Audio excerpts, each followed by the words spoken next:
Auzubillahiminash-shaytanir-rajim. Bismillahir-rahmanir-rahim.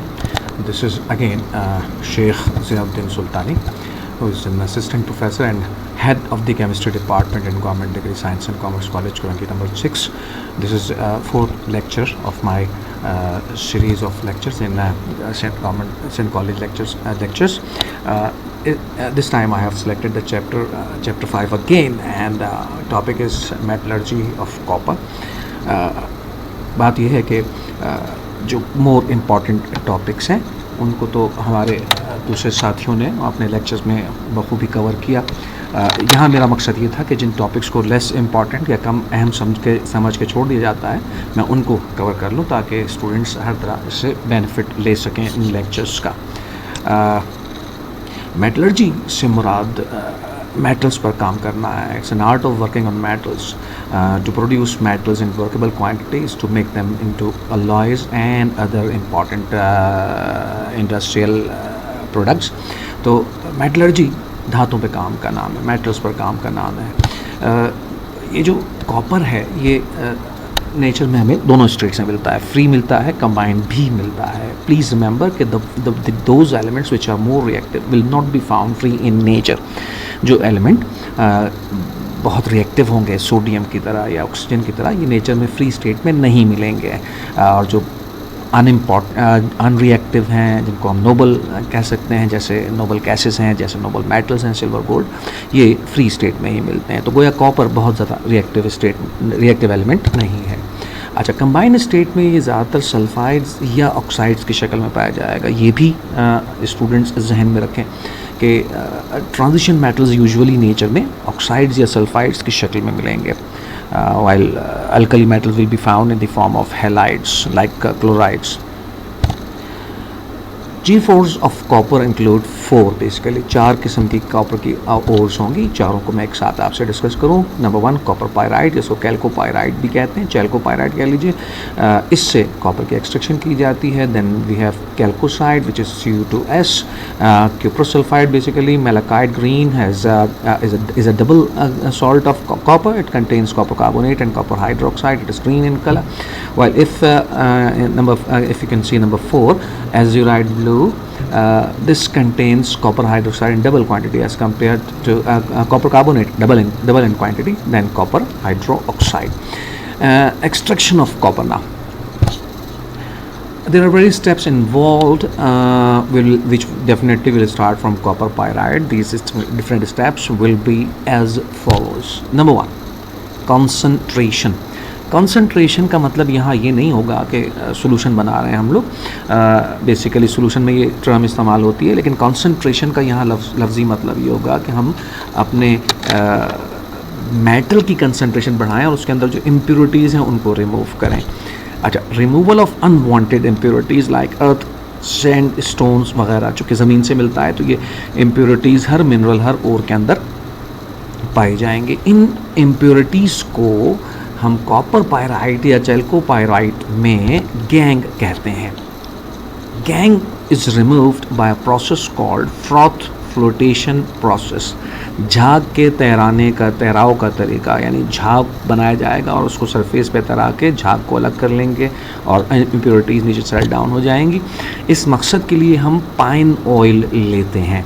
Palm oil कहीं लिखा है, कहीं पाइन ऑयल लिखा है, तो दोनों में से कोई सा भी लिया जा सकता है। पाइन ऑयल को हम फाइनली डिवाइडेड, बिल्कुल पाउडर फॉर्म में क्रश कर लेंगे ओर को, और देन इसको हम मिक्स करेंगे इसमें पानी के साथ ऑयल, और तेज़ी से सरफेस में बॉटम में एयर ब्लो करेंगे। ये प्रोसेस समझने के लिए आप अपना थोड़ी देर के लिए बचपन में चले जाइए, जहाँ पर आप खेल खेला करते थे कि आपने कप में पानी लिया, उसके अंदर आपने सर्फ या साबुन डाला और उसको खूब अच्छी तरह शेक किया। वो शेक इस तरीके से करते हैं कि एक स्ट्रॉ लेते हैं और बेस में डाल के खूब तेज़ी से फूंके मारते हैं तो सरफेस से बबल्स बन जाते हैं। ये बबल्स लेस डेंसिटी रखने वाले सब्सटेंसेस होते हैं जो सरफेस पे तैरते हैं, और जो मोर डेंस चीज़ें हैं वो नीचे बैठ जाती हैं। यहाँ पे भी हम यही थ्योरी इस्तेमाल कर रहे हैं कि जब खूब तेज़ एयर ब्लो की जाएगी तो जो लाइटर पार्टिकल्स हैं वो सरफेस पर चले जाएंगे और हैवियर पार्टिकल्स नीचे सेटल डाउन हो जाएंगे। A thick froth will be formed at the top, और ये जो थिक फ्रॉथ बनेगी ऑयल की, इसमें आपके और पार्टिकल जो जिनकी डेंसिटी लो है वो इन सरफेस पर फ्रॉथ या झाग के साथ चले जाएंगे। इस तरह जो इम्प्योरिटीज़ हैं जिनको हमने गैंग का नाम दिया, अर्थ स्टोन्स, सैंड वगैरह, ये सब नीचे सेटल डाउन हो जाएंगी और इस तरह ऊपर से सरफेस से हम जो फ्रॉथ या झाग अलग कर लेंगे, that will contain the finely divided ore. ये कंसंट्रेशन का प्रोसेस था पहला, जिसमें हमने सिर्फ गैंग या इम्प्योरिटीज़ को, मिट्टी पत्थर वगैरह रिमूव किए। The second step is called roasting. Roasting नाम से पता चल रहा है भूनना होगा। Concentrated ore is roasted below its melting point. Copper pyrite का मेल्टिंग पॉइंट 950 है। इससे लो टेम्परेचर पर एक फर्नेस में, एक भट्टी में इसको हीट किया जाएगा strongly along with the passage of air. What are the advantages of the process?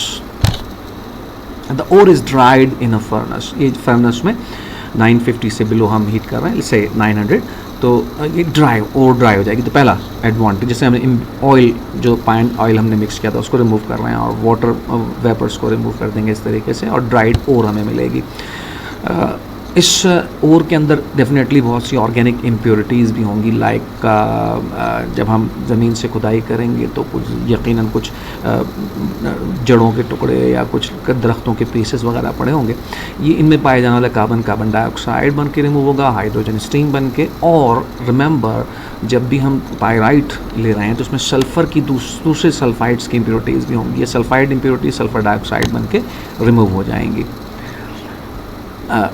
हमेशा ट्रांजिशन मेटल के जो ओर्स हैं उनमें आर्सेनिक और एंटीमनी की इम्प्योरिटीज़ पाई जाती हैं, AS and SB। इनको भी रिमूव कर देंगे हम इस तरीके से, क्योंकि इस प्रोसेस के दौरान जब ऑक्सीडेशन होगी इन मेटल्स की तो आर्सेनिक आर्सेनियस ऑक्साइड बनाएगा, एंटीमनी ट्राइऑक्साइड बनाएगा। दोनों के दोनों वोलेटाइल ऑक्साइड्स हैं, and they will be removed easily during this process because they are in the volatile form. The main purpose of this reaction, roasting, this step roasting is called is this, pyrite को हम oxidise कर रहे हैं। थोड़ा सा ये बताता चलूँ कि जब हम सेकंड स्टेप पे आए हैं तो जो ओर हमारे पास है उस ओर को हम कहेंगे कंसनट्रेटेड ओर, कंसंट्रेशन करके हासिल की गई ओर। समटाइम्स एग्जाम में क्वेश्चन आता है जिसमें आपको स्टार्ट कंसनट्रेटेड ओर से करने का कहते हैं, and when this happens you will start from roasting, you will not include the first step called concentration. This is the main reaction which we need to do in this step. Copper pyrite is oxidized, which forms cuprous sulfide. I is continually saying cuprous sulfide because copper is in +1 form in this sulfide, and then ferrous sulfide and sulfur dioxide are the side products. Ferrous sulfide and copper sulfide are partially oxidized, that is to say ये अपने oxides में convert हो सकते हैं, लेकिन ये partial oxidation होगी। Next step में ये फुल ऑक्सीडेशन हो गई। थर्ड स्टेप पे जब हम आए हैं तो अब जो हमारे पास ओर जिस शक्ल में है वो कहलाएगी रोस्टेड ओर। बताने का मकसद ये है कि sometimes you will be asked in your exams to start from roasted ore, तो आप स्टेप 3 से स्टार्ट करेंगे, स्टेप 1 2 नहीं लिखेंगे। Roasted ore is treated with charge in a blast furnace. Blast का मतलब है कि बहुत तेज़ झक्कड़ चलेंगे। इतने जिस नगरी में हम रहते हैं पत्थर गीत सुनाते हैं, इतनी सर्द हवा है बाहर आंसू तक जम जाते हैं, तो यहाँ सर्द हवा नहीं होगी, बहुत गर्म हवा होगी, ब्लास्ट होंगे, झक्कड़ होंगे गर्म हवा के।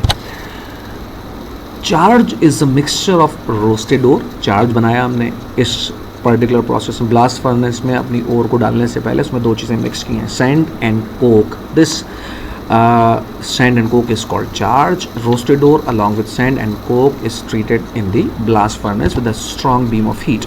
Hot air is blown through this charge.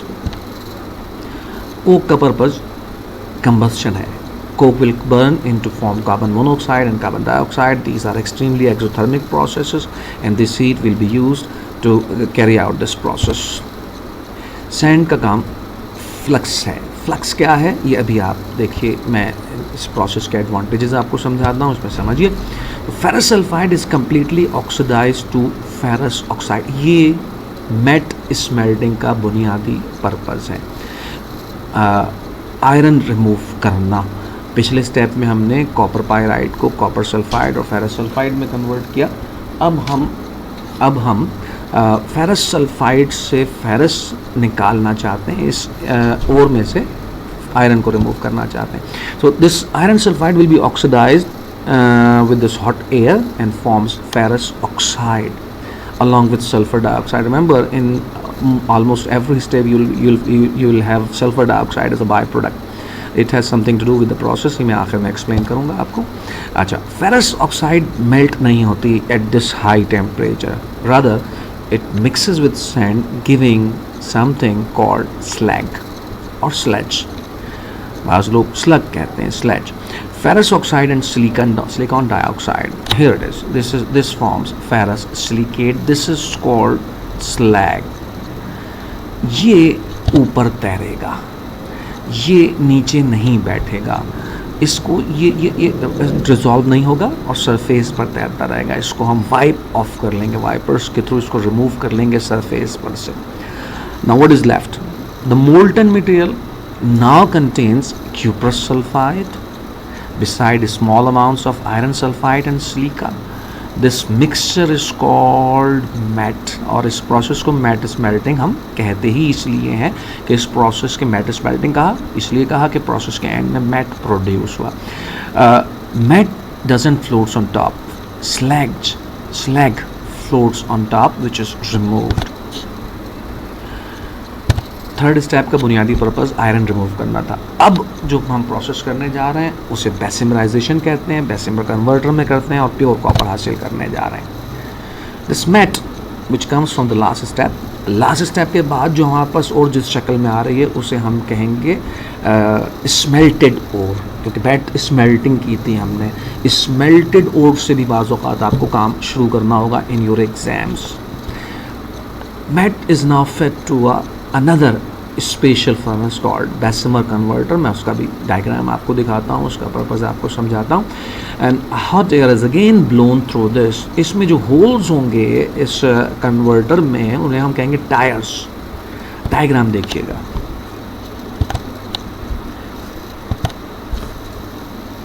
Now here it is called Bessemer converter. Bessemer converter में ये वो फर्नेस है जिसके अंदर हम ये प्रोसेस कैरी आउट करने जा रहे हैं. इधर होल्स, इस होल को हम कहते हैं टायर. ये होल टायर्स कहलाता है.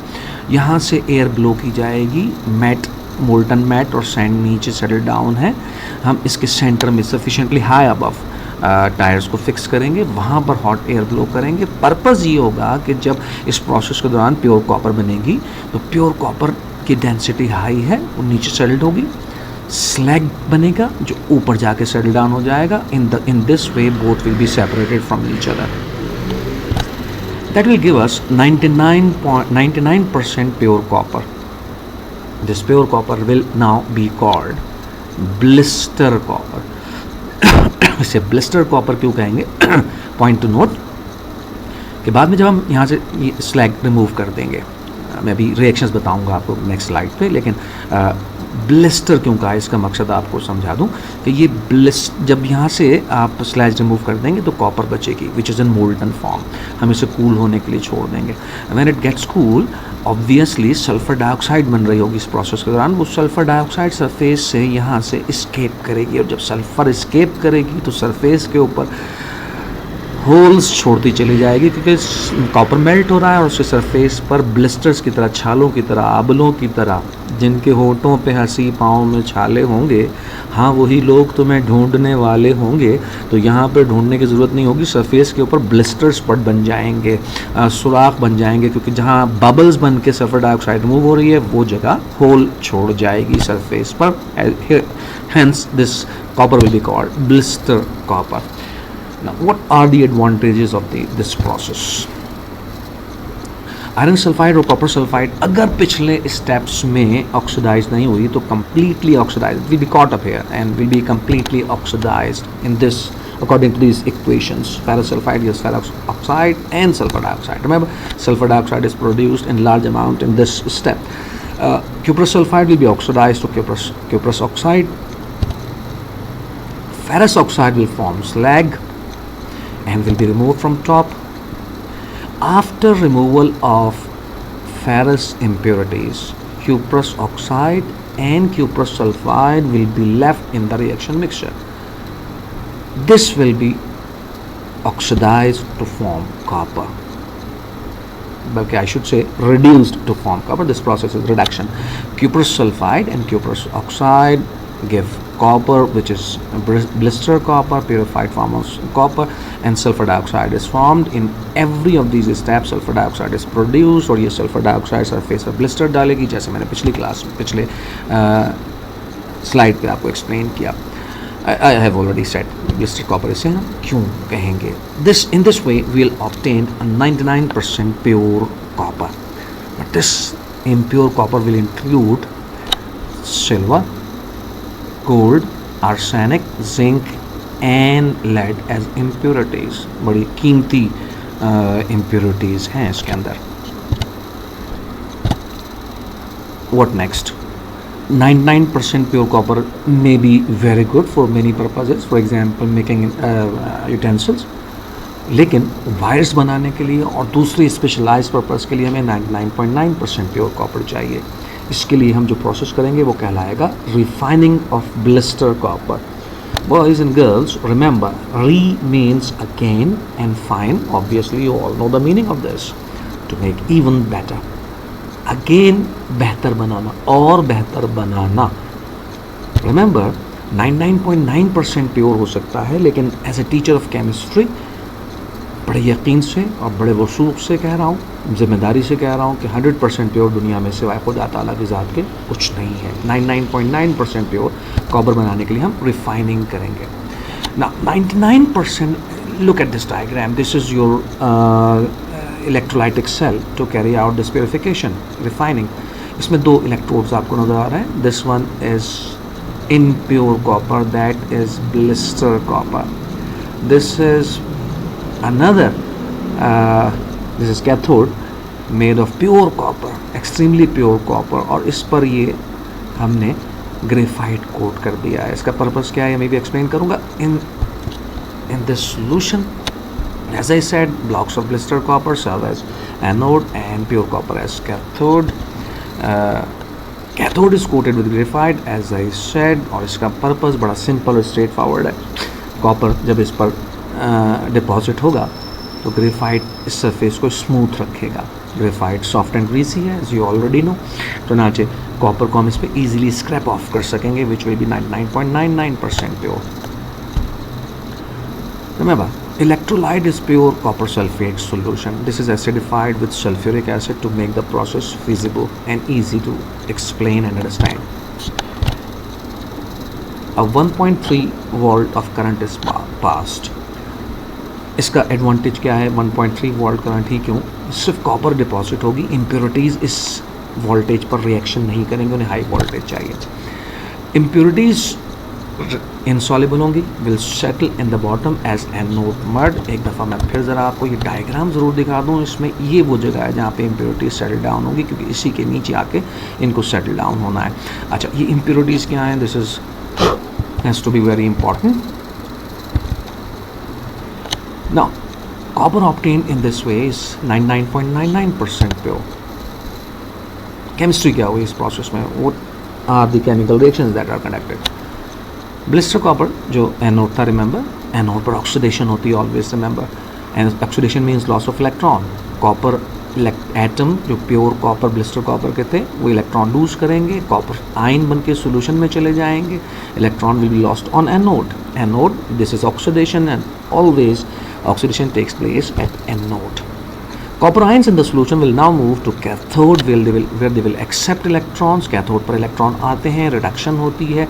ये एक्वस कॉपर जो कॉपर सल्फेट में की क्वांटिटी में इजाफा कर रहा था, इजाफा नहीं होगा, क्योंकि ये जितना कॉपर एनोड से आएगा उतना ही कॉपर रिड्यूस होकर कैथोड पर डिपॉजिट हो जाएगा प्योर कॉपर की शक्ल में. सो इन दिस वे जो 99.99% प्योर कॉपर था, उस कॉपर आयन बना के सोल्यूशन में गया. जितना सोल्यूशन में गया उतना ही कॉपर प्योर फॉर्म में कैथोड पर डिपॉजिट हुआ, जिसको हमने स्क्रैप ऑफ कर लिया. रिमेंबर, ग्रेफाइट डिपॉजिटेड है कैथोड पर, जिसने इसको सॉफ्ट और स्लिपरी बना दिया है. Now here it is. This is concludes your topic on purification of copper and completely extraction of copper, metallurgy of copper. अच्छा, टॉपिक ख़त्म हुआ। चैप्टर 5 में मज़ीद टॉपिक्स ऐसे नहीं कि जिनको हम बहुत तफसील से स्टडी करें, क्योंकि वो इंतहाई सिंपल और स्ट्रेट फॉरवर्ड टॉपिक हैं जिसको आप ख़ुद पढ़ेंगे तो आपको कदम कोई मुश्किल पेश नहीं आएगी। इन टॉपिक्स में जैसे silver nitrate, copper sulphate, potassium permanganate, potassium dichromate वगैरह हैं। पिछले कोई 26-27 साल में जो इक्वेशनें आई हैं उनको यहाँ मैं सम अप कर रहा हूँ।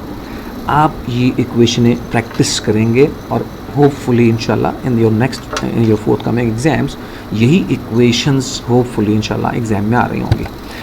तो पोटेशियम डाइक्रोमेट, पोटेशियम क्लोराइड और सल्फ्यूरिक एसिड, ये क्रोमाइल क्लोराइड बनेगा। इसमें इक्वेशन कंप्लीट मैंने यूँ नहीं लिखी कि जब तक आप खुद कोशिश नहीं करेंगे आप सीखेंगे नहीं, तो आपने खुद ये इक्वेशनें घर पे इक्वेशन सॉल्व करनी है। क्रोमाइट और जिसका ऑक्सीजन से रिएक्शन है, पोटेशियम डाइक्रोमेट का सल्फ्यूरिक एसिड से रिएक्शन, पोटेशियम क्रोमेट बनेगा। पोटेशियम मैंगनेट का क्लोरीन से रिएक्शन जिससे पोटेशियम परमैंगनेट बनता है। सिल्वर हाइड्रोक्साइड ये कॉम्प्लेक्स बनेगा। ये हाइपो है, sodium thiosulphate. For your kind information, ये फोटोग्राफी में यूज़ होता है। This is sodium thiosulphate called hypo. इसका ये फोटोग्राफी में ही होने वाला रिएक्शन है जो यहाँ पे आपके सामने है। Then we have equation from potassium dichromate and ferrous sulphate which reacts with in presence of sulphuric acid. Another equation, chromite reacts with chromite ore, this is called chromite ore. This will react with potassium carbonate and oxygen. Next equation concerns the formation of complex from copper sulfate. A reaction with ammonia give copper amine sulfate complex. Then another complex forming equation, silver nitrate and ammonia, diamine silver 1 hydroxide बनेगा। Equation आप photography में से देखिएगा या silver nitrate के topic पे देखिएगा। Silver nitrate को हम ल्यूनार कास्टिक भी कहते हैं, कॉपर सल्फेट को हम ब्लू स्टोन भी कहते हैं। पोटेशियम परमैंगनेट का वाटर हाइड्रोजन परऑक्साइड से रिएक्शन नेक्स्ट, और पोटेशियम परमैंगनेट की थर्मल डिकम्पोजिशन की इक्वेशन, ये वो इक्वेशन है and this is the last one जो आप इम्तिहान के लिए चैप्टर 5 से तैयार करेंगे। Again, in the end, I must say thanks to all of you for attending that keenly, taking interest and paying attention. And suggestions, as I have been keep saying, are always welcome. And thanks again due to Professor Kashif Ali and my son Sheikh Hamza and Professor Muhammad Ali, my principal. Boys and girls, in the end, before I sign out, I must say कि भाई अगला जो मेरा lecture होगा उसका आप यकीनन इंतज़ार करेंगे तो ये चैप्टर नंबर 10 कवर करूँगा। रिमेंबर, मुझे नामो नमूद से नहीं गर्ज़, मुझे इससे गर्ज़ है कि बच्चों को वो टॉपिक करवा दिए जाएँ जो इम्तिहान में गैर अहम समझ के छोड़ दिए जाते हैं। So this is Sheikh Ziauddin Sultani saying Khuda Hafiz and signing out. Thank you very much.